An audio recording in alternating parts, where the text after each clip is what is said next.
7장 19절부터 29절까지입니다. 전도서 7장 19절에서 29절 같이 읽겠습니다. 지혜가 지혜자를 성읍 가운데 있는 10명의 권력자들보다 더 능력 있게 하느니라. 선을 행하고 전혀 죄를 범하지 아니하는 의인은 세상에 없기 때문이로다. 또한 사람들이 하는 모든 말에 내 마음을 두지 말라. 그리하면 내 종이 너를 저주하는 것을 듣지 아니하리라. 너도 가끔 사람을 저주하였다는 것을 내 마음도 알고 있느니라. 내가 이 모든 것을 지혜로 시험하며 스스로 이르기를 내가 지혜자가 되리라 하였으나 지혜가 나를 멀리하였도다. 이미 있는 것은 멀고 또 깊고 깊도다. 누가 능히 통달하랴. 내가 돌이켜 전심으로 지혜와 명철을 살피고 연구하여 악한 것이 얼마나 어리석은 것이요 어리석은 것이 얼마나 미친 것인 줄을 알고자 하였더니 마음은 올무와 그물 같고 손은 포성 같은 여인은 사망보다 더 쓰다는 사실을 내가 알아내었도다. 그러므로 하나님을 기쁘게 하는 자는 그 여인을 피하려니와 죄인은 그 여인에게 붙잡히리로다. 전도자가 이르되 보라 내가 낱낱이 살펴 그 이치를 연구하여 이것을 깨달았노라. 내 마음이 계속 찾아보았으나 아직도 찾지 못한 것이 이것이라.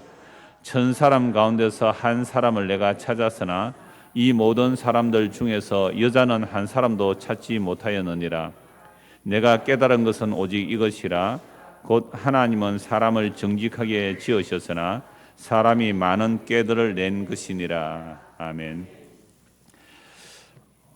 19절 보시면 지혜가 지혜자를 성읍 가운데 있는 10명의 권력자들보다 더 능력 있게 하느니라라고 말씀합니다. 그러면 지혜가 어떤 사람을 지혜롭게 하면 지혜가 어떤 사람을 지혜롭게 하면 성읍 가운데 10명의 권력자가 있다 할지라도 그 10명의 권력자보다 지혜가 임한 이 사람이 더 능력이 있다라는 말씀을 하는 거죠. 그러니까 여기서 보면 지혜가 주체입니까? 사람이 주체입니까? 지혜가 찾아가는 이야기죠. 참 놀라워요. 우리는 흔히 이렇게 생각합니다. 내가 여기 있고 지혜가 저기 있으면 열심히 지혜를 찾아가서 그 지혜를 확보하여 내 것으로 삼으면 어떤 사람이 되는 거죠? 지혜로운 자가 된다. 그래서 지식도 열심히 추구해서 지식 있는 사람이 되라. 왜 그래야 돼요? 아는 것이 힘이니까. 아는 것이 힘이니까. 그래서 지식이든 지혜든 그것을 내가 확보해서 내가 지식 있는 사람, 지혜 있는 사람 되어라. 주체는 항상 누가 되죠?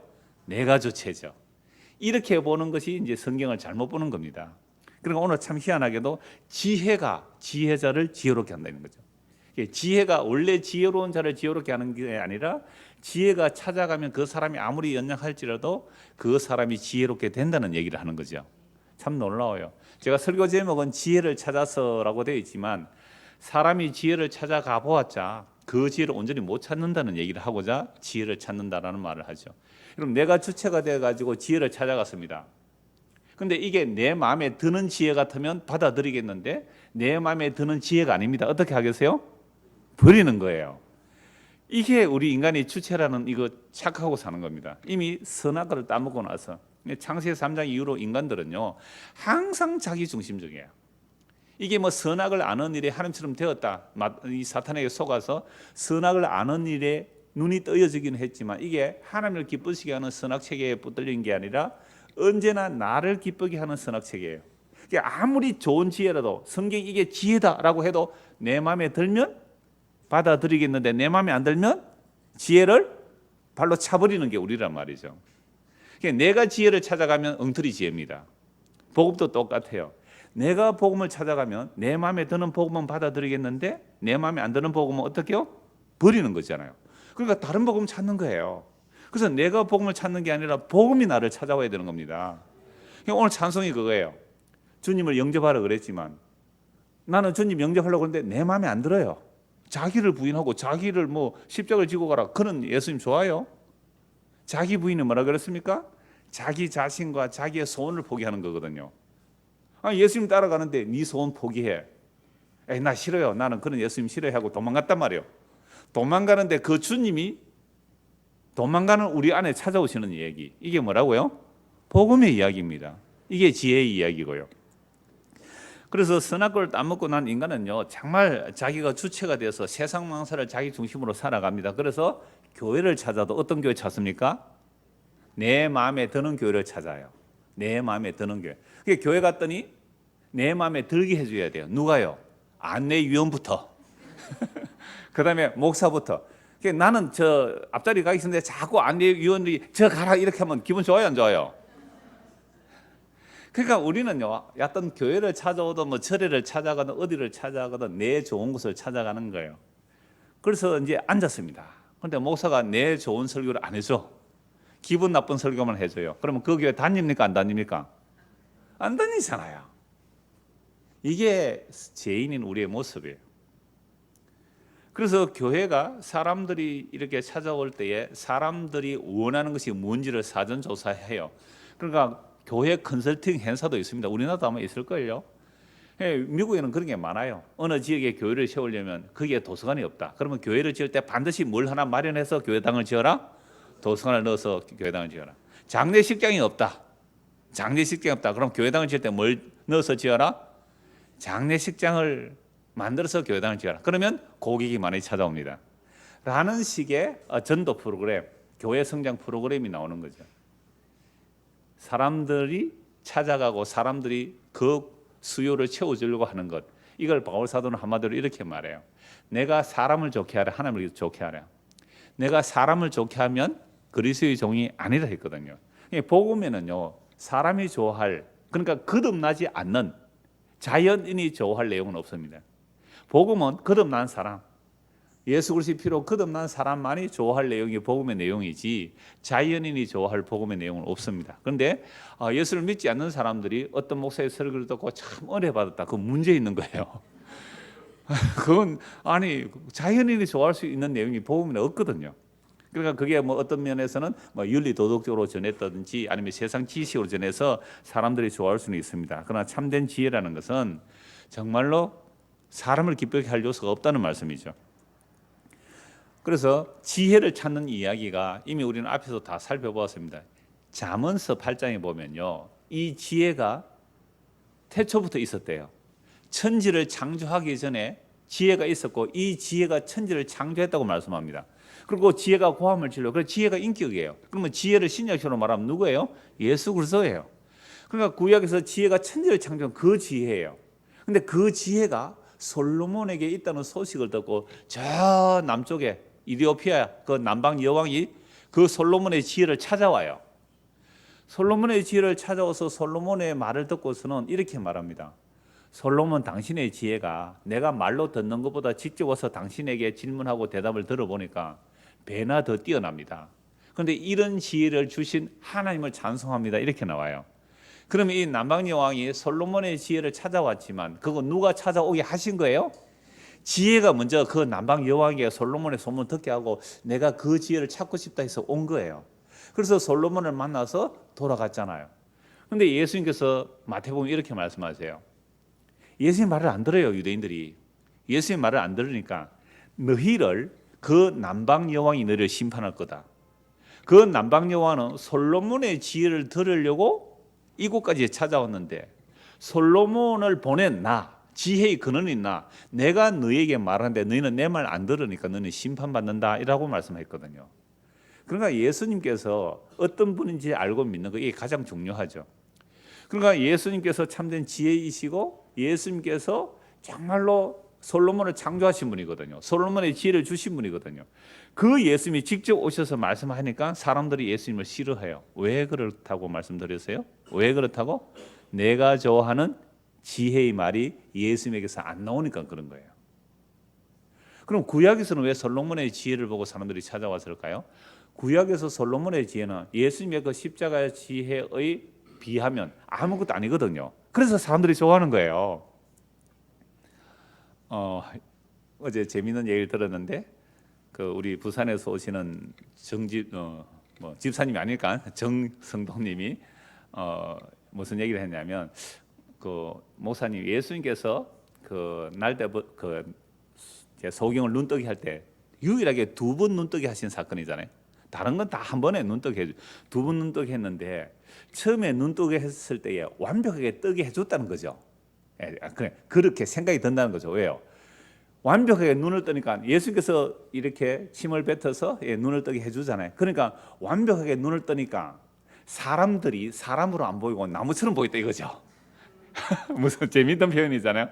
그래서 한 번 더 안수해가지고 보통 사람이 보도록 했다고 그렇게 볼 수 있으니까 그 참 재미있는 이야기이긴 합니다. 그런데 그건 제자들도 사실은 예수님을 못 알아보니까 결국 제자들도 눈뜨게 해주겠다는 말씀입니다. 저는 이렇게 말씀드렸는데요. 그러니까 솔로몬이 지혜를 찾아서 굉장히 노력하는 게 오늘 내용에 나와요. 그런데 솔로몬이 지혜를 찾고 찾았지만 제대로 못 찾았어요. 희미하다 그래요. 지혜는 너무 깊다 그래요. 그런 내용을 중심으로 한번 살펴보려고 합니다. 다시 19절 보십시오. 지혜가 지혜자를 성읍 가운데 있는 10명의 권력자들보다 더 능력 있게 하느니라. 여러분 사무엘하 20장에 보면요, 세바라는 사람이 다윗 왕을 반역합니다. 세바가 다윗을 반역하니까 이제 요압 장군이 세바를 추격하죠. 세바가 한 성에 들어갑니다. 그 성에 들어가니까 이 요압이 그 성을 완전히 포위하고 토둔을 쌓아서 흑성벽을 쌓아서 그 성을 완전히 파괴하려고 합니다. 그때 그 성 안에 이름도 없는 여인이에요. 그냥 지혜로운 여인 그렇게 나와요. 지혜로운 여인이 요압을 부르죠. 요압, 당신이 왜 이 성을 무너뜨리려고 합니까? 라고 하니까 이 성은 아주 유명한, 그러니까 유대 나라에서 어머니와 같은 성인데 왜 이 성을 무너뜨리려고 합니까? 내가 이 성을 무너뜨리려고 합니까? 아니라 그 세바만 넘겨주면 성을 안 무너뜨리겠다. 그럼 잠깐 기다리라고. 이 여인이 그 성읍의 사람들을 설득하여 세바의 목을 잘라서 던져줍니다. 그래서 이 지혜론이 뭘 했어요? 성을 구한 거죠. 그러면 그 세바가 들어온 그 성 안에 지혜로운 자, 권력자가 많았을 거예요. 근데 한 여인의 지혜가 그 모든 사람들의 생각들을 확 바꿔서 세바, 저 사람 하나만 목을 잘라서 내 던지면 우리 성이 안전하다는 그 지혜롭게 말했어요. 그래서 성을 구한 여인이 있어요. 그게 오늘 이 말씀이죠. 지혜가 어떤 한 연약한 여인이라도 그 여인에게 뭘 주면요, 지혜를 주면 한 성을 구할 수 있다는 얘기예요. 그 지혜가 주체라 이 말입니다. 지혜가 주체라는 거죠. 그래서 지혜로운 사람이 지혜를 찾아가는 게 아니라 지혜가 찾아오면 지혜가 주어지는 거죠. 이게 10명의 권력자보다 더 능력 있는 지혜라고 말씀하는 겁니다. 그래서 앞에서 말씀드린 대로 잠언서 8장에 보면 이 지혜가 천지를 창조신 그 지혜예요. 살아있고 인격으로 불러요. 지혜가 막 부른단 말이에요. 그 지혜가 주체가 되어서 찾아오는 이야기를 하고 있습니다. 자, 그런데 사람이 스스로 지혜를 찾을 수도 없고 사람이 지혜로울 수도 없는 말을 이제 20절입니다. 선을 행하고 전혀 죄를 범하지 아니하는 의인은 세상에 없기 때문이로다. 없기 때문에. 스스로 지혜가 될 수 없다 이 말도 될 수 있잖아요. 세상에 없기 때문이다. 좀 이상하잖아요, 표현이. 그죠? 선을 행하고 전혀 죄를 범하지 아니하는 자. 이게 누구예요? 지혜자예요, 원래. 원래 지혜가 이래야 돼요. 그런데 세상에 있는 지혜자는 선을 행하고 전혀 죄를 범하지 않는 그런 지혜자는 세상에 없다라고 말씀하는 겁니다. 자, 아담의 타락 이후로 모든 인간은 그 마음의 생각과 계획이 항상 악하다고요, 창세기 이미 말씀하고 있죠. 그래서 다윗도 자신은 죄악 가운데 잉태했다고 말씀합니다. 죄 가운데 태어났다고요. 죄 가운데 태어난 다윗이나 솔로몬, 죄인입니까? 죄인 아닙니까? 죄인이죠. 근데 솔로몬에게 하나님께서 뭘 주시죠? 지혜를 주셨잖아요. 그러면 솔로몬이 그 지혜를 가지고 온갖 지혜를 다 궁구해보고 나서 오늘 나오는 내용들이 나와요. 내가 지혜를 찾아봤더니 몇 가지는 조금 알겠는데 아직도 지혜는 너무 깊어서 모르겠다라는 게 이제 솔로몬의 이야기입니다. 그래서 어떤 인간도 스스로 지혜로운 자가 없어요. 완벽한 지혜자가 없다 이 말입니다. 의인은 세상에 없어요. 죄를 범하지 않는 의인은 한 명도 없습니다. 그래서 바울 사도는 구약의 모든 성경을 인용하면서 로마서 3장에 보면 의인은 없나니 하나도 없다. 의인은 없나니 하나도 없다라고 말씀합니다. 그러므로 하나님의 말씀이 사람이 되신 예수님만이 죄가 없으시고 또는 죄를 짓지 아니했다고 베드로전서 히브리서에서 말씀하고 있습니다. 그래서 예수님만이 이제 구속 중보자가 될 수 있는 거죠. 그래서 다시 20절 보십시오. 선을 행하고 죄를 범하지 아니하는 의인은 세상에 없기 때문이다. 세상에 아무리 지혜자라 해도 그 지혜자도 뭐가 있다고 하는 거죠? 죄가 있다는 거잖아요. 온전한 지혜자 없다는 거죠. 21절 22절입니다. 또한 사람들이 하는 모든 말에 네 마음을 두지 말라. 그리하면 네 종이 너를 저주하는 것을 듣지 아니하리라. 너도 가끔 사람을 저주하였다는 것을 네 마음도 알고 있느니라. 이 지혜랑 다 토막토막 나 있어요. 연결 안 되는 것 같은데 이 지혜자가 연구를 해본 거죠. 그래서 사람들이 하는 말을 얼마나 많이 들었을까요? 지혜자로서 또 왕으로서 모든 나라에 일어나는 정보들을 다 들었을 거 아니에요. 그럼 그 정보들 안에는 뭐도 있었을까요? 솔로몬 저 못된 놈, 세금을 많이 거두는 놈, 나쁜 놈 이런 소리도 들었을 거 아니에요. 그러니까 사람들이 하는 모든 말에 네 마음을 두지 말라. 그리하면 네 종이 너를 저주하는 소리도 듣게 될 것이다. 그러니까 중앙정보부 옛날에 지금 뭐예요? 안기부 뭐 이런 데서는 뭐예요? 국가안전기획부 이런 데서는 세상에 들어가는 이런 이야기들을 다 도청도 하고 옛날에 그랬잖아요. 민간인 도청도 하고 무슨 소리 하는지 이런 거 다 조사해서 듣잖아요. 그러면 대통령 욕하는 이야기 들으면 몰래 와서 이제 잡아가고 그러는 거죠. 그러지 말라는 거예요. 너도 가끔 사람을 저주했다는 것을 네 마음도 알고 있지 않느냐. 여기서 가끔이라는 말이 그 히브리어 단어에서 찾아보면 가끔이 아니에요. 그 가끔이라는 말이 자주 빈번하게 여러 번이에요. 니도 남 얼마나 빈번하게 욕했느냐 이 말입니다. 그러니까 사람들이요 남의 말에 귀를 잘 안 기울여요. 그러니까 남의 말 들으려고 할 필요 없다 이 말입니다. 그런 말들 중에 무슨 말이 들려와요? 자기를 욕하는 말이 들려와요. 굉장히 기분 나쁘죠 이럴 때에. 안 나쁩니까? 다른 사람이 여러분 욕하는 게 제3자를 통해서 귀에 들어오면 기분 좋아요 나빠요? 왜 그런 말에 귀를 기울여요? 그런 말이 김지수가 있지 니 보고 뭐라 하더라 라는 얘기 딱 하려고 하면 스톱! 하지 마. 니도 남 욕했잖아 하고 딱 잘라버려야 이게 뭐예요? 지혜예요. 그런데 그렇게 하고 싶어요? 안 하고 싶어요? 그래 그 김지수 뭐라 하던데 자세히 말해봐라. 그때 또 누가 있었노? 인간은 이래요. 그래서 사실은 남이 나에게 기분 좋지 않는 말, 악성 댓글 보고 자살하는 사람 많아요. 그래서 남의 말에 귀를 기울이다 보면 너의 종이 너를 욕하는 것도 듣게 될 것이라고 합니다. 그러니 남의 말에 기울이지 말라라고 하면서 너도 남을 욕하지 않았느냐? 니도 남 욕한 거 맞는 것을 너 스스로 알지 않느냐? 이렇게 말하죠. 그런데 여러분들 어떤 사람도 내가 남을 욕 많이 했다 그래요? 남이 날 욕 많이 했다 그래요? 꼭 이래요. 지가 남 욕 훨씬 많이 했습니다 사실은. 그런데 인간이 얼마나 자기 중심적인 기억을 하는지 몰라요. 사람의 기억도요 자기 중심적으로 기억을 재조립해서 기억하고 있습니다. 그래서 저는요 부부가 같이 얘기할 때요 싸우는 얘기를 많이 보거든요. 저도 물론 그런 사람입니다. 그런데 똑같은 사건인데 기억이 전혀 달라. 나는 A라 그러는데 그거는 B라 그래요. 희한해요. 부부 사이에서도 제 앞에서 얘기하다 보면 어떤 사람은 이랬다 그러는데 이 사람은 아니라 그래요. 둘이서 싸우더라니까요. 그래 다들 기억도 못 믿습니다. 이게 우리가 선악을 따먹고 나니까 야따 사사건건 이래요. 지는 남 욕 실컷 해놓고 남이 내보고 한마디 욕하면 잠 못 자요. 그 남의 말 그거 별로 귀 안 기울여도 된다 이 얘기예요. 그러니까 뭐 까닭없는 저주는 참새가 떠돌다 가는 것처럼 남이 날 뭐 저주했다고요? 어떤 유명한 신령한 사람이 저주했다고요? 그런데 마음을 쓴다는 것은 아직 지혜롭지 못해서 그래요. 미련하고 어리석어서 그래요. 지혜가 우리에게 찾아오시는 것이지 그런 쓸데없는 것이 우리에게 임하는 게 아닙니다. 자, 23절입니다. 내가 이 모든 것을 지혜로 시험하여 스스로 이르기를 내가 지혜자가 되리라 하였으나 지혜가 나를 멀리하였도다. 이미 있는 것은 멀고 또 깊고 깊도다. 누가 능히 동달하랴. 내가 돌이켜 전심으로 지혜와 명철을 살피고 연구하여 악한 것이 얼마나 어리석은 것이요 어리석은 것이 얼마나 미천한 것인 줄을 알고자 하였더니. 자, 지금 이 솔로몬은 지혜를 찾기 위해서 애를 쓰고 노력했습니다. 자, 그렇게 애를 쓰고 노력했는데 지혜가 어떻게 합니까? 멀리 도망가더라는 거예요.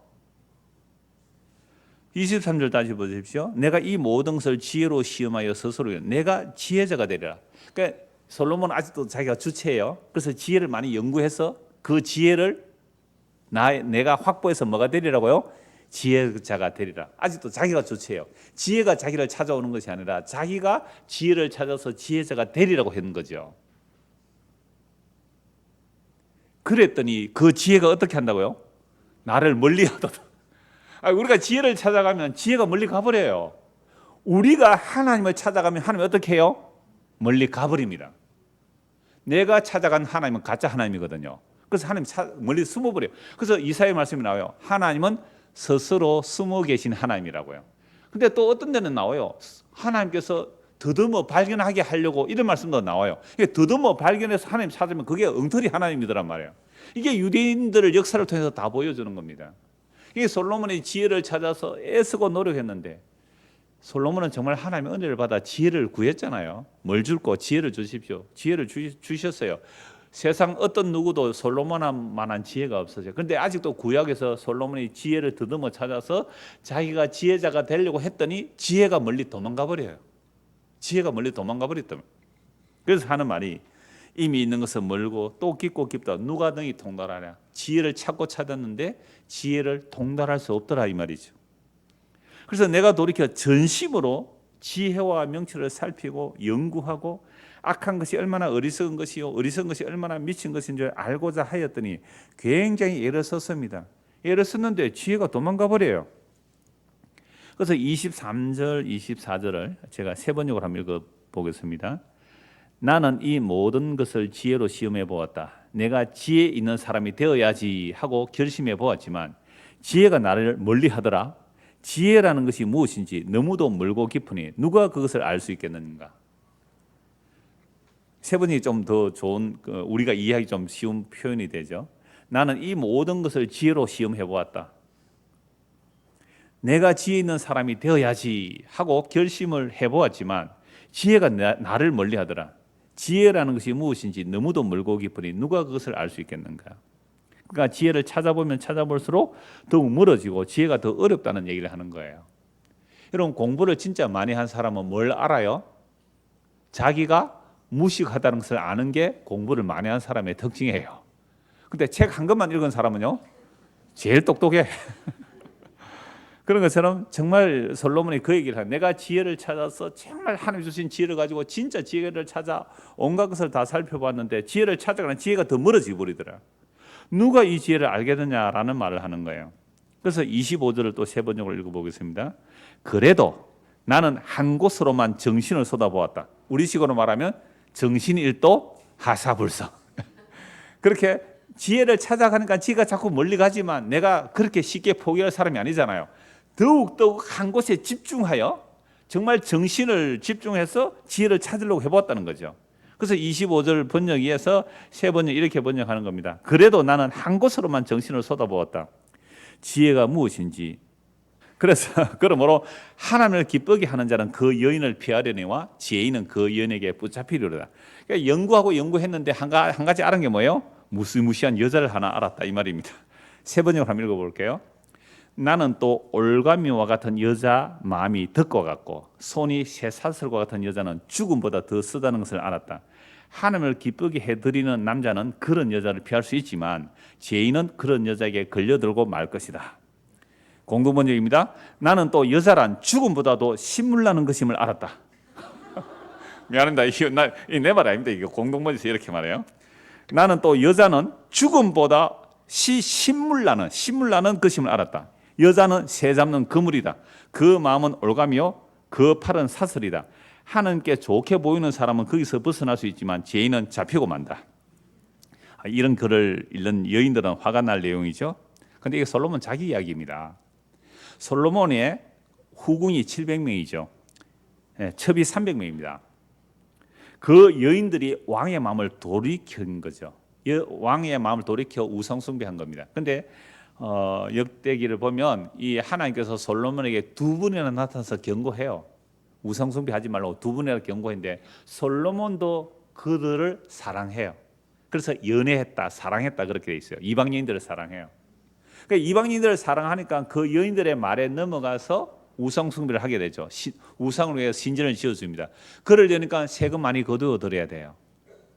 그래서 나라가 솔로몬 사후에 남북으로 나눠지지 않습니까?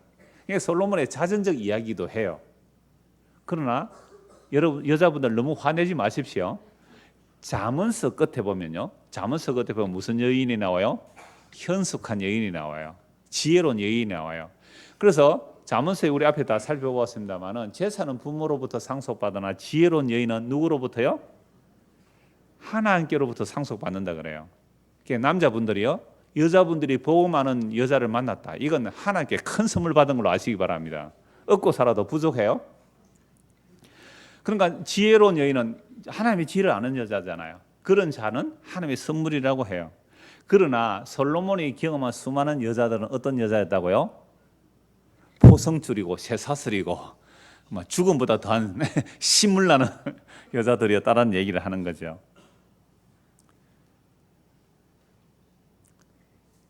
오늘 전에도 한두 번 전화 왔던 분이 오늘도 전화가 왔어요. 이분이 총각대에 이제 교회를 다녔고, 그 교회에 어떤 그 전도사님의 딸이 있었는데, 그 전도사님이 여자인지 남자인지 그건 잘 모르겠어요. 전도사님 딸이 있었는데 둘이 이제 좋아해서 이제 이렇게 저렇게 교제를 하다가 이제 결혼을 하려고 그랬는데, 이 남자가 너무 가난하다고 그 전도사님 딸이 딴 데 시집 가버렸대요. 그래서 이분이 교회하고 예수 믿는다는 거, 여자에 대해서 환멸을 느껴서 장가를 안 가고 40이 넘었대요. 그러다가 이제 다시 교회를 나오고 어떻게 제 설교도 들었대요. 그래서 이제 이 신앙생활을 하고 있는데, 이제는 이제 복음도 알았고 복음 아는 여자를 만나면 되겠다 싶어서, 왜? 복음 아는 여자는 뭐 당신 학교 어디 나왔어요? 또는 뭐 직업이 뭐예요? 아파트는 있어요? 이런 거 안 물을 줄 알고, 그러니까 그분은 그때부터 총각으로 살았어요. 결혼도 안 하고. 왜? 여자에게서 뭘 느끼고요? 환멸을 느껴서, 이 신불 난 걸 느껴서. 아니, 교회 다니는 여자가 자기 가난하다고, 자기 버리고 돈 많은 사람의 시집 가서 그 여자는 알아놓고 잘 산대요 지금. 그러니까 나는 장가 안 걸 거라고 살았다는 거예요. 그래서 나도 돈 한 푼 없었는데 나는 장가 갔습니다. 그런 얘기도 했는데요, 그 사람 들으라고. 그래서 제가 이 얘기를 했어요. 근데 이제 그래서 교회 안에서 좀 결혼하려고, 나이가 많으니까 이제 자매들이 이렇게 뭐 누가 중매를 하거나 해서 몇 사람 만나봤대요. 학교는 어디 나왔습니까? 고등학교 나왔습니다. 직장은 뭡니까? 그냥 뭐 비정규직입니다. 정확하게 제가 이건 추측이에요. 그냥 전화로만 얘기한 이야기니까. 뭐 아파트는 몇 평입니까? 이런 것만 물어보지 믿음은 하나도 안 물어보더래요. 이 사람 마음에도 믿음만 있다면 그런 조건 안 따지니까 믿음 있는 여자 만났으면 좋겠다는 계산도 들어 있었겠죠. 그래서 답답해서 목사님 전화했습니다. 그래요.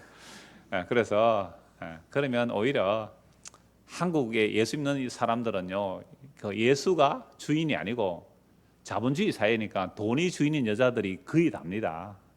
그런 여자 찾지 말고 오히려 막 꼭 결혼하고 싶으면 외국의 여자들, 그래도 교회 좀 다닌 사람 만나는 게 안 낫겠습니까? 제가 그 근면을 드렸습니다. 그러니까 그분 오늘 이 설교 들으면 이해가 되실 거예요. 지금 뭐라고 얘기했다고요? 다시 한번 읽어볼까요? 공동번역으로. 이게 솔로몬이 지혜를 다해서 한 마음을 가지고 연구해서 알아낸 내용이에요. 이게 그냥 한 게 아니고요. 나는 또 여자란 죽음보다도 신물 나는 것임을 알았다. 여자는 새 잡는 그물이다. 그 마음은 올가미요, 그 팔은 사슬이다. 하나님께 좋게 보이는 사람은 거기에서 벗어날 수 있지만 죄인은 잡히고 만다. 결론은 나와요.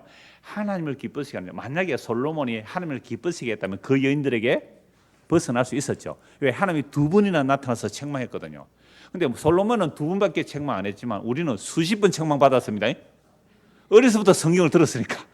그러니까 우리가, 이 솔로몬은 분명히 그러지 말라고 책망을 받았을 때 하나님의 말씀을 듣고 하나님을 기쁘시게 해서 그 여자들을 멀리했다면 이 선뿌리들을 맛을 안 봤을 텐데, 그죠?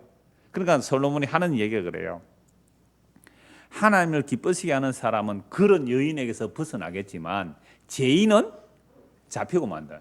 그럼 죄인들이, 그러니까 남자도 마찬가지고 여자도 마찬가지예요. 정말로 믿음을 보고 결혼한 사람은요, 그 사람이 좀 가난할지라도 허랑방탕하지 않기 때문에 잘 살아가더라고요. 근데 돈이 좀 있어도 믿음 없는 사람과 결혼하게 되면 그 사람이 허랑방탕해버리면요, 재산 그 순식간에 날아가 버립니다. 갑자기 어느 날 빚쟁이로 전락한다고요. 얼마든지 그러는 걸 저도 많이 봤어요. 우리 청년의 아이들에서도 정말 믿음으로 결혼하는 사람하고 세상 조건 보고 결혼한 사람하고 많이 봤어요. 실제 그런 게 있더라고요. 그러니까 세상 조건 보고 결혼했더니 세상에 그 남자가 결혼해서 보니 그 남자는 다른 애인이 또 있네요. 결혼해도 안 헤어진 애인이 있더라고요. 그러니까 보세요. 하나님을 기쁘시게 한다면 정말 믿음으로 선택을 해야 될 텐데 그렇게 안 하고 조건 보고 갔으니까 뭐에 잡혀버렸어요? 예? 죄인은 잡히게 된다. 그런 여자에게 잡힌다 이 말이에요. 이게 남자 여자 구분하지 마세요. 다 똑같단 말이에요. 두 번째 27절입니다. 전도자가 이르되 보라 내가 낱낱이 살펴 그 이치를 연구하여 이것을 깨달았다라고 말합니다. 27절 28절 세 번역으로 한번 읽어볼게요. 보아라 전도자가 말한다. 내가 깨달은 것은 이것이다. 사물의 이치를 하나하나씩 찾아가는데 아직도 얻지 못하였지만 다만 찾으면서 깨달은 것은 오로지 1000명 가운데서 남자 하나는 찾을 수 있어도 1000명 가운데서 여자 하나는 찾지 못한다는 것이다. 이것도 기분 나쁘네요. 1000명 가운데 남자 하나 사람 찾았는데 여자는 한 사람 못 찾았대요. 공동번역으로 또 읽어드릴게요. 설교자는 말한다. 내가 깨달은 것은 이것이다. 해답을 얻으려고 하나하나 더듬어 찾아보았지만 아무리 애타게 찾아도 아직 찾지 못했다는 것이다. 해답을 찾는 남자는 천에 하나 있을까 말까 하지만 여자들 가운데는 하나도 없다. 기분 오늘 되게 나쁩니다. 여자분들 그죠? 제가 어릴 때 제가 옛날 설교할 때 이거 할 때 말씀드렸는데 제가 어릴 때 저희 고모가 거의 100살 가까이 살아 계셨던 분이 있는데 뭐라고 얘기하냐면 이렇게 말해요. 여자 1000명을 잡아서 남자 한 사람을 만들으니까 한쪽 눈이 없더래요. 기분 나쁘게 그죠? 물론 그런 것은 이제 남존여비의 세대에 살았던 할머니니까 이제 그런 말 할 수 있는데 뭐 남자 여자의 기질상 다르다 이렇게 말할 수 있는데 그거 기분 나쁜 거나 오늘 이거나 기분 나쁜 거 비슷하잖아요. 저는 이 말씀 보니까 우리 고모 말이 생각이 나더라고요. 그분은 예수 믿는 사람 아니에요. 절에 나갔던 분인데 그래서 1000명 중에 남자들 1000명 중에는 그래도 진리를 찾으려고 하는 사람 한 사람 있을까 말까 했는데 여자들 가운데는 한 명도 진리를 찾으려고 하는 사람이 없더라 라는 말에 기분 나쁜 여자분 계십니까? 여러분 바울이 이렇게 말해요. 여자는 잠잠하라 그러잖아요. 그죠? 여자는 왜 잠잠해야 돼요? 여자가 먼저 선악과 따먹었다는 얘기를 해요. 바울 서신에서 여자가 먼저 선악과 따먹었다. 여자가 먼저 죄를 지었다라고 얘기를 하죠. 그래서 이걸 가지고 여자들은 조용해. 그러면 교회에서 여자들은 아무 말도 안 해야 됩니까? 말도 안 하고 찬송도 안 하고 있어야 됩니까? 그런 얘기 아니에요. 이걸 좀 더 알레고리하게 해석한다면 여자는 사실은 교회죠. 신부된 교회고 그러니까 신랑 대신 남편에게 말 들으라 이런 말로도 해석을 할 수는 있어요. 자, 그런데 바울은 뭐라고 하냐면 선악과 유혹에 넘어간 자가 여자라고 합니다. 그런데 또 같은 그 고린도전서 말씀해 보면 주 안에는 남자 없이 여자만 있지 않고 여자 없이 남자만 있지 않다라고 고린도전서 11장 11절 말씀해요. 그리고 여자도 남자에게서 나왔고 여자도 남자에게서 나왔고 여자도 남자에서 나왔다고 하면서 모든 것은 하나님께 난 자라고 합니다. 그래서 예수 그리스도의 그 복음 안에서는 남자와 여자와 차별이 없다고 말씀하여요. 물론 기능상의 차이들 있을 수 있지만 그러니까 그리스도 안에서 나왔다면 남자 없는 여자 없고 여자 없는 남자 없다 이렇게 말하죠. 그러니까 오늘 여기에서 여자라고 보지 말고 그냥 남자 여자 합해서 사람으로 봐도 된다 이 말이죠. 자, 그러니까 집 솔로몬이 지혜를 가지고 지혜를 찾기 위해서 지혜에 응답하는 사람, 그죠? 지혜를 찾는 사람이 있는지 1000명을 살펴봐도 없더라. 한 명 있을까 말까 한데 그 중에 남자는 한 명 있을까 말까 한데 여자는 잘 없더라 얘기를 해요. 저도 여러 사람을 만나봤는데 어떤 여자분은 복음을 듣고 또 자기가 예수를 먼저 믿었는데 남편이 예수를 안 믿어서 그렇게 답답해해요. 근데 어느 순간에 보면 어떤 결정을 할 때는요 여자보다는 남자가 훨씬 신앙적인 면에서 난 결정을 하는 게 훨씬 많아요. 여자는 아무래도 땅 지향적이더라고요. 또 이러면 또 공격을 할 수 있는 사람은 뭐 하겠지만 어떻게 하겠어요? 그분 개인적으로 저게 질문해 주십시오. 저는 절대로 그렇지 않습니다라고 하면 댓글을 달아주십시오. 저게 그럼 제가 사과를 드리겠습니다. 사과를 드린 게 아니고 사과를 하겠습니다. 왜 그러냐면 우리는 다 그러니까 보세요. 예수님이 신랑이고 남편이잖아요. 그럼 뭐 교회는 남자 여자 차별 없이 신부예요. 신부된 우리가 지혜를 찾아요, 땅의 것을 찾아요. 땅의 것을 찾아요. 그래서 신랑 대신 예수님이 우리를 찾아와요. 신랑 대신 예수님이 지금 우리를 찾으러 왔는데 정말 지혜를 찾는 사람 있을까 싶어서 넓은 교회를 살펴보니까 1000명 가운데 한 명이 있을까 말까 하니까 우리는 가능성이 거의 없네요. 뭐 한 200명 가지고는 안 되잖아요. 1000명 가운데 한 명 있을까 말까 하니까 저는 이게 사실이라고 봐요. 교회에 수만 명이 다닐지라도 수천 명이 다닐지라도 정말 지혜에 대하여 관심 있게 그 지혜를 찾고자 하는 사람이 얼마나 있을까. 그러니까 제가 처음에 말씀드렸잖아요. 내가 지혜를 찾겠다고 나섰잖아요. 그죠? 내가 진리를 찾겠다고 나섰잖아요. 그 지혜와 그 진리가 진짜일까요? 내가 찾아낸 지혜와 내가 찾아낸 진리가 진짜일까요? 내가 찾아낸 예수가, 내가 붙든 예수가 진짜일까요? 그러니까 솔로몬이 그 놀라운 지혜로 지혜를 다하여 정말 이치를 깨달아 찾아보았는데 하나 깨달은 게 뭐라고요? 무수무시한 여인, 하나님을 경외하지 않는. 그래서 잠언서나 전도서의 지혜서인데요. 결론은 여호와 경외입니다. 그래서 현숙한 여인이 여호와를 경외하니까 현숙한 여인이에요. 전도서도 끝이 여호와 경외로 끝이 나거든요. 그러면 정말로 여호와를 경외하는 그런 여자를 만나면 그게 정말 지혜의 결과예요. 근데 우리는 남자들이 여호와를 경외하는 여자 찾습니까? 예쁜 여자 찾습니까?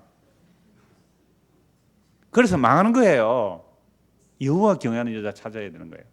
그래서 이건 바꾸면 우리는 그렇게 못하니까 예수님께서, 신랑 대신 예수님께서 우리를 찾아오셔서 지혜이신 그분이 우리 안에 들어오시는 얘기예요. 결론은 이제 그 내용입니다. 자, 그러니까 솔로몬의 온갖 지혜를 다해서 깨달은 것 첫째가 뭐라고요? 여호와 경외하는 여자 못 만나면 신세 망친다. 요 얘기 하나 하고요. 자, 두 번째는요. 두 번째는 뭐라고요? 온갖 사람을 찾아봤는데 정말 지혜를 찾는 사람은 거의 없더라. 거의 없더라. 여러분, 우리 옛날에 어른들 기도할 때 이렇게 기도를 많이 하는 거 어려서 들었어요.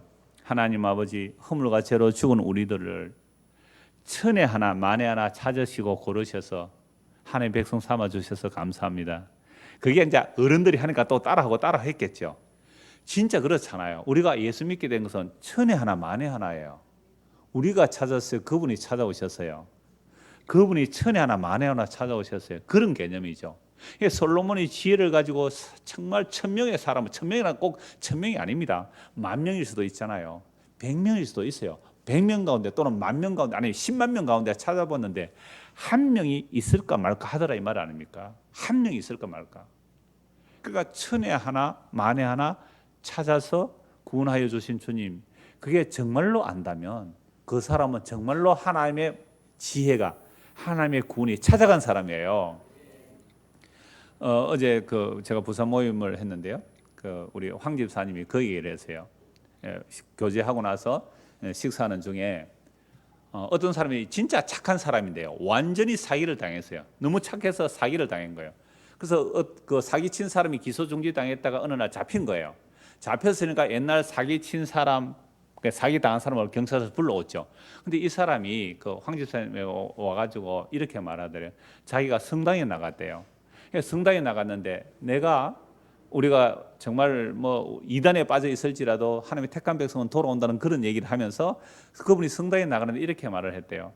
나 같은 죄인이 예수님의 피로 용서받았는데 나는 그 사람을 고소하지 않겠습니다.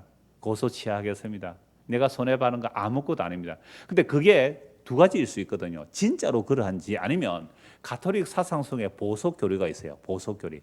나의 행위를 가지고 선행을 쌓아가는 그런 의미로 한 거는 아닌가 할 때 자기가 그때 경찰 초임이었는데 그 사건을 볼 때 정말 안 그렇더래요.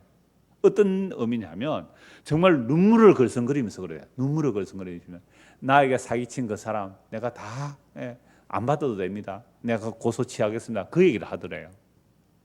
이게 은혜가 찾아간 사람 아니에요? 은혜가 찾아간 사람.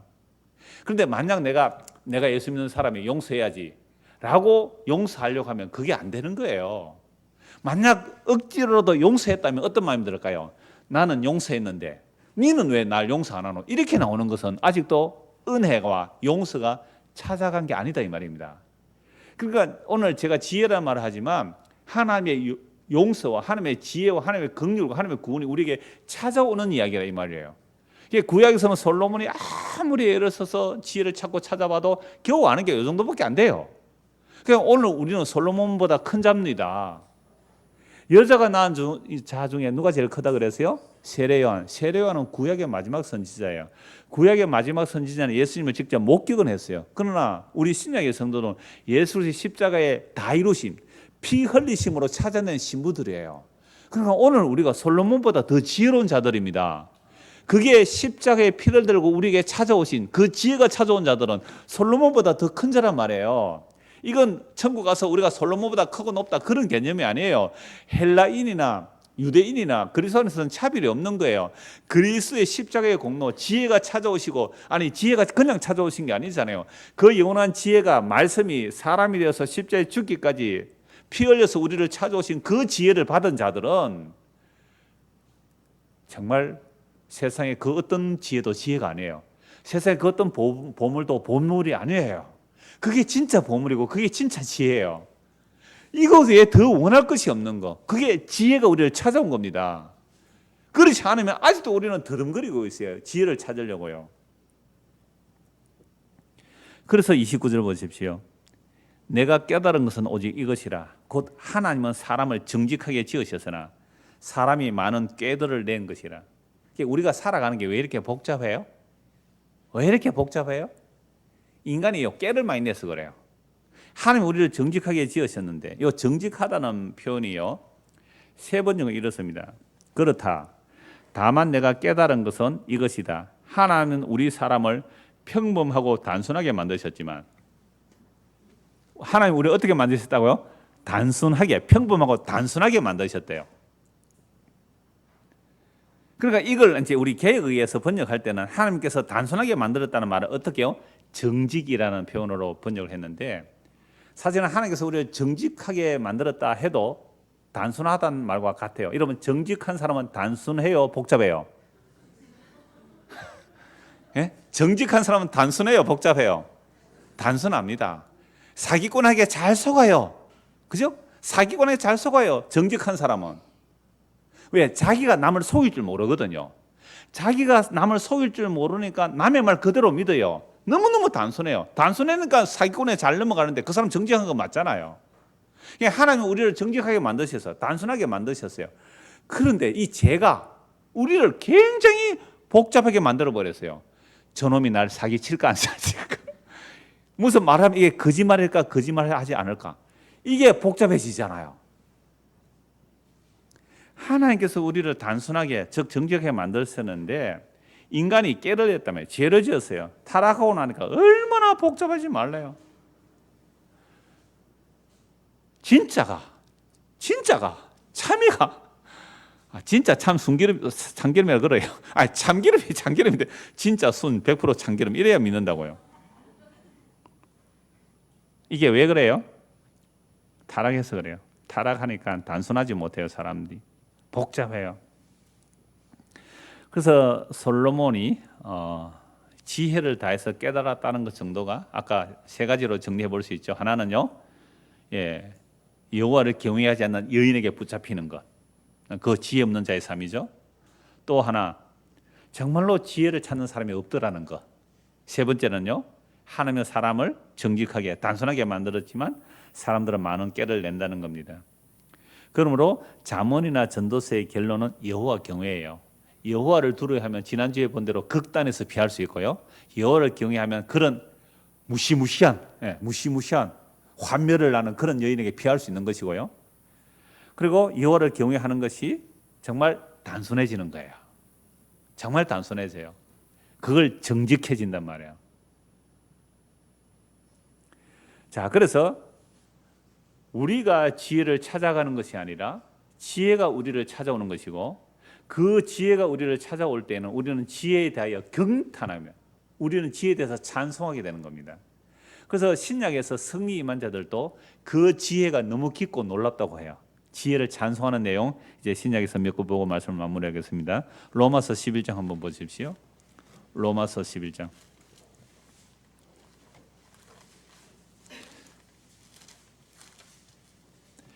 지금 솔로몬은 지혜를 찾고 찾아갔더니 지혜가 어떻게 했다 그랬어요? 도망가더라. 깊도다.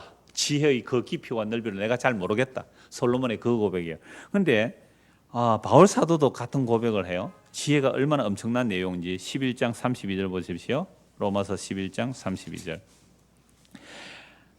하나님이 모든 사람을 순종하지 아니하는 가운데 가두어두시면 모든 사람에게 긍휼을 베풀려 하심이로다.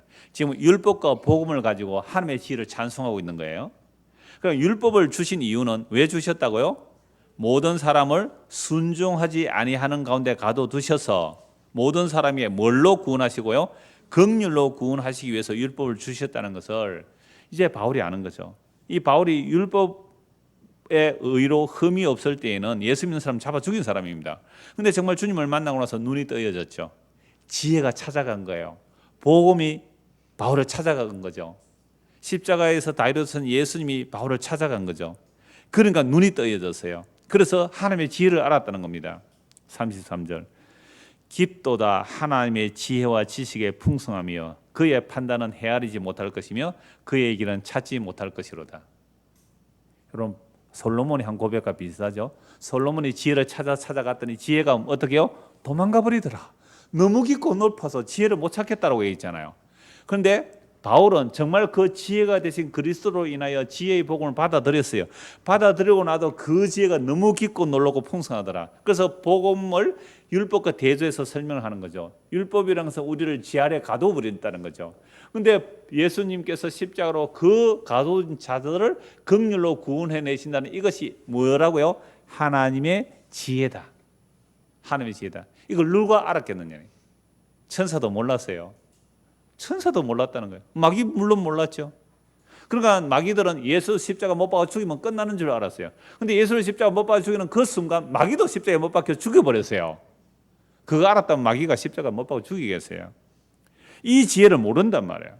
그래서 너무 깊다는 거죠. 그래서 34절 누가 주의 마음을 알았느냐, 누가 그의 모사가 되느냐, 누가 주께 먼저 드려서 갚으심을 받겠느냐. 그러니까 내가 여기 있고 지혜가 저기 있어요. 그래서 내가 지혜를 찾아가서 지혜를 당겨오겠다. 그거 가짜 지혜예요. 구원이 저기 있어요. 내가 여기 있어요. 내가 구원을 가서 찾아오겠다고요? 그거 가짜 구원이에요. 지혜가 나를 찾아와야 되고 구원이 나를 찾아와야 되는 것. 이게 지혜의 풍성함이라는 거죠. 이게 바울이 고백하는 깊도다 지혜의 풍성함이에요. 너무너무 놀라워요. 그럼 오늘 저와 여러분이 정말 그 지혜가 찾아왔다면 나 지혜 다 알았어, 나 복음 다 알아서 하는 게 아니라 뭐라고요? 오 깊도다 지혜의 풍성함이요, 지혜의 놀라움이요. 가면 갈수록 그 지혜의 풍성함이 너무너무 엄청나서 내가 다 헤아려 알 수가 없습니다. 이렇게 나와야죠.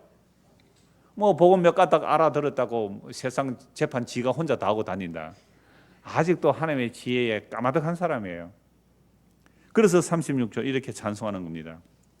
이는 만물이 주에게서 나오고, 보세요. 그 지혜가 우리를 찾아오신 것이지. 그래서 만물이 주에게서 나온 것이요. 주로 말미암고 주에게로 돌아갑니다. 그에게 영광이 세세 있을지어다. 아멘. 이 어마어마한 지혜가 십자가라는 얘기를 또 합니다. 고린도전서 1장을 보십시오. 고린도전서 1장 18절.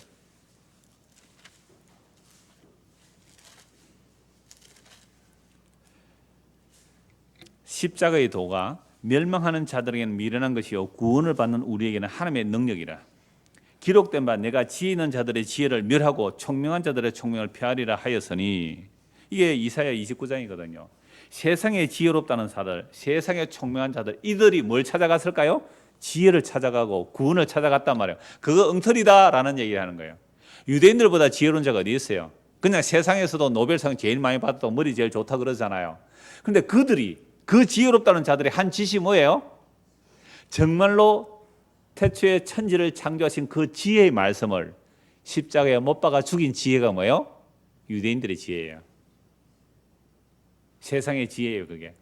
그거 최고의 종교라는 지혜예요. 최고의 정치라는 지혜가 한 짓이 진짜 지혜를 배척하는 것이 사람이 찾아간 지혜입니다. 그래서 주님께서는 세상의 지혜를 멸하고 총명을 피하리라 하였으니 지혜 있는 자가 어디 있느냐, 선비가 어디 있느냐, 이 세대의 변론가 어디 있느냐. 하나님께서 이 세상의 지혜를 미련하게 하신 것이 아니냐. 하나님의 지혜에 있어서는 이 세상이 자기 지혜로 하나님을 알지 못하므로 하나님께서 전도에 미련한 것으로 믿는 자들을 구원하시기를 기뻐하셨더라. 그러니까 이 세상 지혜로 찾아간 그 지혜는 뭐예요?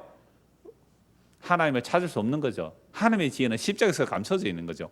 복음 속에 감춰놨는데 이건 세상 사람들 볼 때는 너무나 거리끼고 미련한 거예요. 표적을 구하는 유대인들에게는 거리끼는 것이고 지혜를 구하는 이방인들의 미련하고 어리석은 게 십자가 아닙니까? 그러나 우리는 십자가에 못 박힌 그리스도를 전하니 유대인에게는 거리끼는 것이요 이방인에게는 미련한 것이로되 오직 부르심을 받은 자들에게는 유대인이나 헬라인이나 그리스도는 하나님의 능력이요 하나님의 지혜니라. 어리석고 미련한 그 십자가가 구원받는 자들에게는 이것이 하나님의 지혜입니다. 예수님의 십자가가 하나님의 참된 지혜군요. 솔로몬도 제대로 못 봤단 말이에요. 솔로몬도 희미하게 그림자를 보고 예언하는 것뿐이에요. 그런데 우리는 솔로몬보다 밝히 보게 된 것이요 십자가에서 하나님의 약속을 이루시고 그분이 우리에게 찾아오셔서 이 복음을 알게 하시고 믿게 하시니까 우리는 솔로몬보다 지혜로운 자들입니다. 이런 자부심이 있어야죠. 솔로몬도 제대로 보지 못한 아브라함이 멀리 보고서 기뻐한 그 그리스도, 그분이 우리에게 오신 거예요. 이게 진짜 지혜입니다. 그래서 너의 부르심을 보라. 세상에서 그렇게 지혜로운 자가 많지 않다라고 말씀을 하고 있죠. 자, 고린도전서 2장을 한 번 더 봅시다. 고린도전서 2장 전부 이 지혜에 대한 내용입니다. 6절부터 보죠. 그러나 우리가 온전한 자들 중에서는 지혜를 말하노니 이는 이 세상의 지혜가 아니요 또 이 세상에 없어질 통치자들의 지혜도 아니다. 종교적 지혜, 정치적 지혜 그런 거 아니에요. 유대인들의 지혜도 아니라는 겁니다. 오직 은밀한 가운데 있는 하나님의 지혜를 말하는 것으로서 곧 감추어졌던 것인데 하나님이 우리의 영광을 위하여 만세전에 미리 정하신 것이라. 천지 만물이 창조되기도 전에 만세전에 미리 감춰진 그 지혜가 무슨 지혜예요? 십자가의 도예요. 얼마나 놀라운 얘기예요. 만세전에 감춰진 그 도가 십자가의 도라는 거예요. 그런데 십자가의 도가 이 땅에 왔을 때 사람들은 그걸 지혜로 봐요? 어리석음으로 봐요? 어리석음으로 받고 침뱉고 전부 다 도리질을 하잖아요. 이 하나님의 지혜를 누가 할까요? 그래서 지혜가 찾아와야만. 그래서 만세전에 감춰진 그 지혜는 십자가의 지혜인데 이 십자가의 지혜는 만세전에 그리스도를 택한 자들에게만 눈을 열어주어야 그 지혜가 찾아오셔야 예수님이 누구신지 알고 믿는 겁니다. 그래서 이 지혜는 이 세대의 통치자들이 한 사람도 알지 못하였나니 만일 알았더라면 영광의 주를 십자가에 못 박지 아니하였으리라. 기록된 바 하나님이 자기를 사랑하는 자들을 위하여 예비하신 모든 것, 이게 뭐예요? 십자가잖아요. 십자가를 통해 하늘의 신령 모든 복이 주어지는데 이것을 예비해놨는데 이것은 사람들이 눈으로 보지 못하고 귀로 듣지 못하고 사람의 마음으로 생각도 못했습니다. 시편 22편에 그리스도의 고난이 나와요. 이사야 53장 그리스도의 대신 죽음이 나와요. 근데 이런 것이 글자가 있어도 눈으로는 보기는 보아도 깨닫지 못하고 말씀을 듣기는 들어도 깨닫지 못했어요. 안 보인 거예요. 왜? 마음에 생각도 못한 거예요. 메시아가 죽으리라는 것은 유대인들은 생각도 못했어요. 그러니까 유대인들은 자기들이 메시아를 찾아갔고 자기들이 원하는 메시아이기 때문에 십자가에 죽는 메시아는 상상도 못한 겁니다. 복음은 이런 겁니다. 복음은 이런 거예요. 내가 원하는 예수가 아니에요. 내가 예수는 하나님 아니에요. 그건 가짜예요. 주께서 찾아오시는 건 이거예요. 그래서 사람의 마음에 생각도 못한 거죠. 오직 하나님의 성령으로 이것을 우리에게 보이셨으니 성령은 모든 것 곧 하나님의 깊은 것까지도 통달하시느니라. 사람의 일을 사람의 속에 있는 영에 누가 알리요? 이와 같이 하나님의 일도 하나님의 영에는 아무도 알지 못하느니라. 12절만 같이 읽겠습니다. 우리가 세상의 영을 받지 아니하고 오직 하나님으로부터 온 영을 받았으니 이는 우리로 하여금 하나님께서 우리에게 은혜로 주신 것들을 알게 하려 하십니다. 자, 세상의 영을 받으면요. 세상의 영을 받으면 아니 우리는 태어나면서부터 무슨 영을 받아 살아요? 세상의 영을 받아 살아요. 세상의 영은 뭐예요? 인과율입니다. 철저하게 인과율은 주고받고 그래요. 지혜 저기 있다, 나 여기 있다. 지혜 받아와야지. 하나님 저기 있다, 나 여기 있다. 하나님께 기도해서 돈 받아서 헌금해서 정수 맞춰 복 받아와야지. 이게 뭐라고요? 세상의 영이에요. 세상의 영은 인과율을 주고받고 그래요. 우리가 세상의 영을 받지 아니하고 하나님께로부터 온 영을 받았으니 하나님께로부터 온 영을 받은 자들은 뭘 알아요? 하나님께서 우리에게 은혜로 주신 것들을 아는 사람들이에요. 그러니까 우리가 지금까지 살아온 것도 하나님의 은혜이고 지금 사는 것도 하나님의 은혜이고 그게 고난이 왔던 병이 왔던 뭐 사업이 망했던 그거 상관없어요. 뭐 돈 많은 사람한테 시집을 가버렸던 그거 상관없어요. 그 모든 것들이 결국은 지혜를 보게 하시는 지혜가 우리에게 오시는 그 과정이라면 그것조차도 뭐가 되는 거예요? 복이죠. 그래서 은혜고요. 지금도 은혜고요. 앞으로 무슨 일이 일어날지 모르지만 앞으로 일어날 일도 뭐요? 은혜입니다. 그래서 이게 하나님께로부터 온 영, 즉 하나님이 우리에게 찾아오신 것, 예수님 우리에게 찾아오신 것, 성령 우리에게 찾아오신 것, 지혜가 우리에게 찾아온 것, 그 구원이 우리에게 찾아온 것, 이렇게 될 때에 은혜로 주신 것들을 알아가는 겁니다.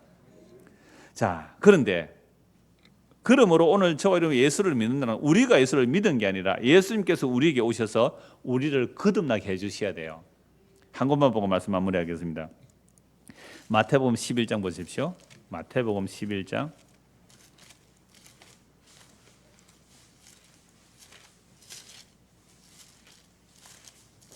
마태복음 11장 18절 요한이 와서 먹지도 않고 마시도 아니하며 그들이 말하기를 귀신이 들리다 하더니 인자는 와서 먹고 마시며 말하기를 보라 먹기를 탐하고 포도주를 즐기는 사람이요 세리와 죄인의 친구로다 하니 지혜는 그 행한 일로 인하여 옳담을 얻느니라. 이게 무슨 말씀이냐면 그 세례 요한이요 감옥에서 예수님의 이야기를 듣고 오실 메시아가 당신이 맞습니까 하고 의심이 들었어요. 아니 성령으로 예수님을 성령으로 세례 줄 뿐이라고 증거한 세례 요한이 의심될 정도라면 다른 유대인들은 얼마나 예수가 안 믿어졌겠어요. 아니 정치적 메시아를 이루려면 군대를 모집하고 군자금을 마련하고 뭐 사람을 조직하고 이래야 되는데 뭐 맨날 들리는 소리가 뭐예요? 뭐 소경 눈 뜨게 했다, 안전뱅이 이렇게 했다, 뭐 기머리 듣게 했다, 뭐 그리고 뭐 세리하고 어울렸다, 장녀하고 뭐 한 잔 마셨다, 뭐 이런 소리만 들리니까. 당신 그분 맞아요? 딴 사람 기다려야 됩니까? 그때 예수님 뭐라고 말씀하세요?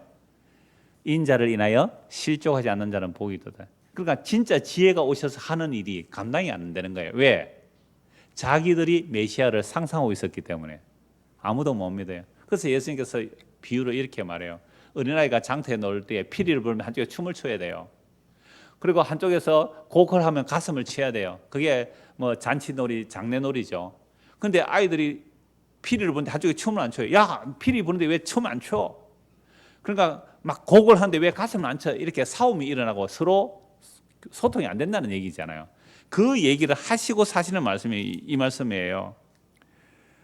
17절 이르되 우리가 너희를 향해 피리를 부르도 너희가 춤추지 않고 우리가 슬피 울어도 너희가 가슴을 치지 아니하였다 함과 같도다라고 하면서 요한이 와서 자주 금식하니까 귀신 들렸다고 하더니 나는 세리와 죄인들과 어울리니까 먹기를 탐하고 술을 즐기고 세리와 죄인의 친구라고 하는데 결론이 지혜는 그 행한 일로 인하여 옳담을 얻느니라. 그러니까 예수님이 지혜라는 말이에요. 그럼 예수님을 옳다라고 하는 사람이 누구예요? 지혜자들이잖아요. 그래서 지혜는 그 행한 일로 예수님이 하시는 일은 모두가 다 옳습니다. 예수님이 하시는 세리하고 어울려서 잔치를 벌렸습니다. 장녀들하고 어울려서 한잔 하셨습니다. 라는 그 예수님을 보고 뭐라고 하는 거예요? 옳다고 하는 자들이 지혜자들이거든요. 근데 이걸 또 이단들이 교묘하게 또 이용합니다. 그러니까 지는 마음대로 하면서 와 진리입니다 하고 따라오게 만드는 속지 마십시오. 자, 그래서 이 각주 한번 보십시오. 행한 일, 그 각주 2 어떤 사본에 뭐예요? 자녀들로. 그러면 지혜는 그 자녀들로 인하여 옳담을 얻느니라. 우리가 지혜를 받은 사람이라면 예수님이 하신 모든 일을 우리가 뭐라고 해요? 옳습니다. 이렇게 말하는 거예요. 그래서 예수님께서는 하나님의 모든 약속을 예수님이 이루어내십니다. 아멘. 하는 것이 하나님께 영광이 되는 거죠. 예수님이 하신 모든 말씀과 예수님이 하신 모든 행위들은 다 옳은 일입니다. 다 의로운 일이십니다. 이렇게 하는 것이 뭐예요? 지혜의 아들들이에요. 그러면 지혜가 우리를 낳아줘야 되거든요. 지혜가 우리를 낳기 위해서 사람이 되셨어요. 영원한 지혜가 사람이 되셨고요. 십자가에 죽으실 때 혼자 죽으시는 것이 아니라 우리를 함께 끌어안고 죽이시고 함께 살아나실 때 살려주셔서 우리를 함께 하늘에 앉혀놓으셨어요. 그래서 그 하늘에서 우리에게 성령을 부어주셨어요. 그럼 성령이 임하게 되니까 이제 내가 뭘 알게 돼요? 지혜를 요만큼 한 거예요. 이제 구원이 요만큼 아는 거죠. 이제 그 사랑을 요만큼 아는 거예요. 이제 그 은혜를 이만큼 아는 거예요. 그래서 바울이 에베소 교회를 향하여 이 사랑의 깊이와 넓이와 길이와 높이가 어떠함을 알아가라고요. 지혜 안에, 그 구원 안에, 그 은혜 안에, 그 용서 안에, 한량없는 그 무궁무한 그 사랑 안에 살아가는 자들이 뭐라고요? 지혜의 아들들입니다. 이 은혜가 저와 여러분에게 임하기를 소원합니다. 기도하겠습니다. 하나님 아버지, 은혜를 감사합니다. 예수님의 십자가가 이 어마어마한 비밀들을 담고 있습니다. 장세전에 숨겨졌던 하나님의 영원한 비밀, 하나님의 그 영원한 지혜가 십자가로 다 드러내셨습니다. 그러나 세상 지혜로 십자가로 볼 때는 너무나 어리석고 미련하고 끄리끼는 것이라서 다 도망가지만 지혜의 아들들, 장세전에 그리스도에서 택한 자들은 그 예수 그리스도의 십자가가 하나님의 지혜의 깊음임을 알고 믿고 사랑하게 되었습니다. 우리에게도 동일한 은혜를 베풀어 주셔서 십자가로 나타난 하나님의 사랑을 더 깊이 알아가는 성도가 되도록 은혜를 베풀어 주시옵소서. 예수 그리스도를 받도록 기도드리옵나이다. 아멘.